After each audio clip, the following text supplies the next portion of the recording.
नमस्कार दोस्तों, स्वागत है आपका अपने चैनल गणेशा में। तो दोस्तों, अगर आप मेरे चैनल पर पहली बार आए हैं तो प्लीज़ चैनल को लाइक शेयर एंड सब्सक्राइब कर लीजिए और बेल आइकन का बटन भी प्रेस कर लीजिए, जिससे कि आने वाली वीडियो का नोटिफिकेशन आपको टाइम से मिल सके और आप सबसे पहले देख सकें।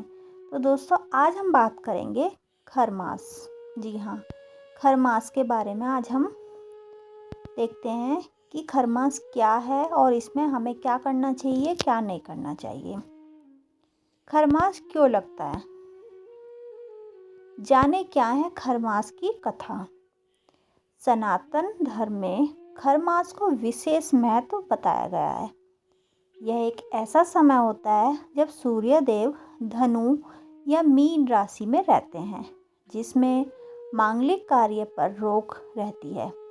इस साल खरमास रविवार 15 दिसंबर 2024 में शुरू हो रहा है, जो 14 जनवरी 2025 को समाप्त होगा। खरमास के दौरान सूर्य की जो गति है वो धीमी हो जाती है।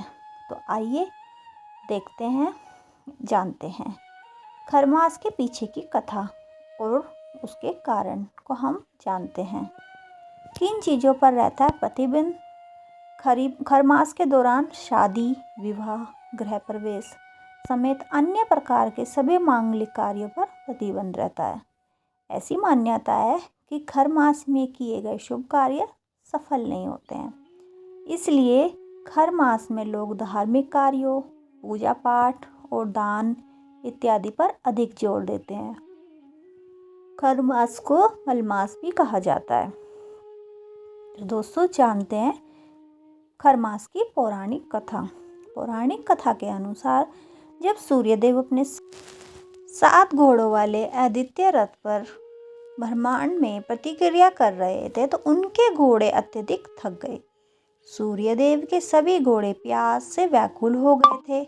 जब घोड़ों की यह स्थिति देखकर सूर्यदेव बहुत दुखी हुए और उन्हें घोड़ों की चिंता होने लगी।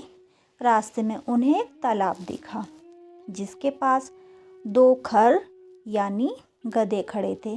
सूर्यदेव ने घोड़ों को आराम देने के लिए उन्हें खोलकर 2 खरों को अपने रथ में बांध लिया। खरों की धीमी गति होने के कारण सूर्यदेव का रथ भी धीमी गति से चलने लगा। यही कारण है कि इस महीने को खरमास कहा जाता है।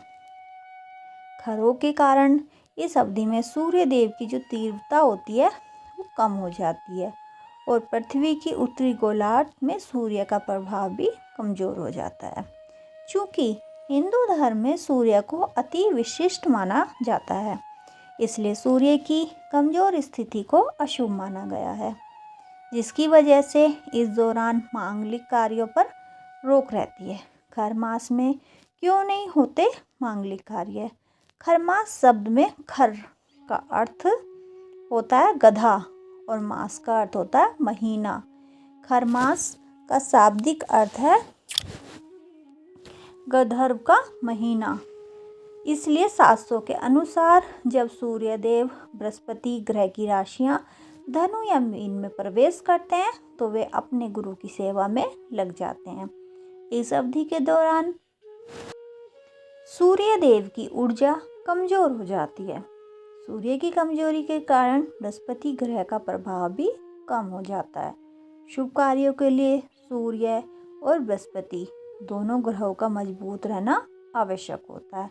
इन दोनों ग्रहों की मंद गति के कारण मांगलिक कार्य सफल नहीं होते हैं और यही वजह है कि खरमास में मांगलिक कार्य करना अशुभ माना जाता है।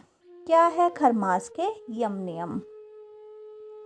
खरमास को आमतौर पर अशुभ माना जाता है, लेकिन यह धार्मिक कार्यों के लिए एक महत्वपूर्ण समय होता है। इस अवधि में पूजा पाठ, तीर्थ यात्रा, मंत्र जाप, भागवत गीता और रामायण का पाठ करना तथा श्री विष्णु भगवान की पूजा करना विशेष फलदायी होता है।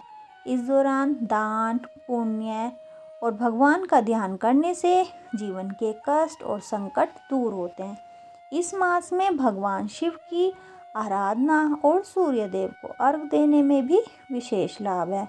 विशेषकर ब्रह्म मुहूर्त में उठकर तांबे के लोटे में जल, रोली या लाल चंदन, शहद और लाल पुष्प डालकर सूर्य देव को अर्घ देने के लाभ कई शास्त्रों में बताए गए हैं। तो दोस्तों वीडियो कैसी लगी कमेंट सेक्शन में ज़रूर बताइएगा। धन्यवाद दोस्तों।